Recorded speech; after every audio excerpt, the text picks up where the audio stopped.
சென்னையை அடுத்த பழவேற்காட்டிலிருந்து கடல் வழியாக ஆஸ்திரேலியாவிற்கு தப்ப முயன்ற 34 இலங்கை தமிழர்களை தமிழக காவல்துறையினர் தடுத்து நிறுத்தியுள்ளனர். புதுவாழ்வு தேடி அகதிகள் எப்படி தப்பிச் செல்கிறார்கள், உயிர் வாங்கும் ஆபத்தான கடல் பயணம் குறித்து தொடுதிரையில் விளக்குகிறார் நமது தலைமைச் செய்தியாளர் மகாலிங்கம் பொன்னுசாமி.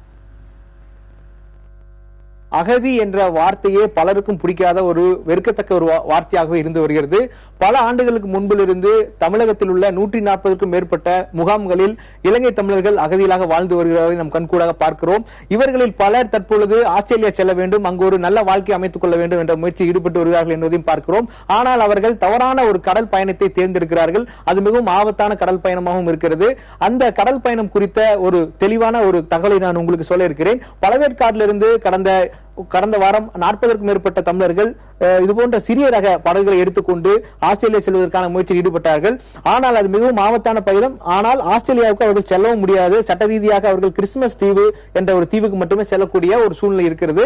இது தொலைவு பார்த்தோமானால் பழவேற்காட்டிலிருந்து கிறிஸ்துமஸ் தீவு சுமார் 3800 கிலோமீட்டர் தொலைவு கடலில் பயணிக்க வேண்டியது இருக்கிறது. எந்த நேரத்திலும் எதுவும் நிகழலாம் என்ற ஒரு பயணமாக இது பார்க்கப்படுகிறது. இந்த சிறிய ரக படகை அவர்கள் வாடகைக்கு எடுக்கும் பொழுது அது 70 பேர் பயணிக்கக்கூடிய அளவு இருக்கிறது. மேலே மழை வெயிலை தடுக்கக்கூடிய கூரைகள் அமைக்கப்படும் என்றும் அதிகாரிகள் அவர்கள் விசாரணையில் தெரிய வந்திருப்பதாக சொல்லியிருக்கிறார்கள். ஒரு நபருக்கு அங்குள்ள புரோக்கர்கள் 2 to 3 லட்சம் ரூபாய் இதற்காக வசூலிப்பதாகவும் அதிகாரிகள் சொல்லியிருக்கிறார்கள்.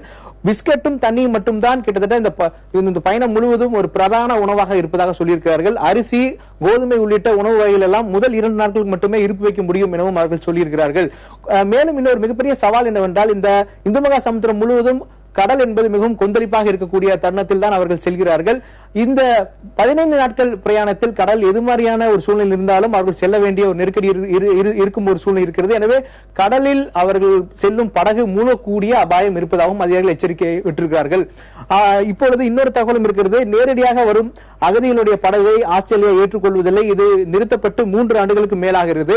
அதனால் தற்பொழுது அவர்கள் ஆஸ்திரேலியாவுடைய கடற்படை அங்க வரும் அகதிகள் வரும் படகை இந்தோனேசியா பக்கம் திருப்பிவிடும் ஒரு சம்பவம் நடந்து கொண்டிருக்கிறது.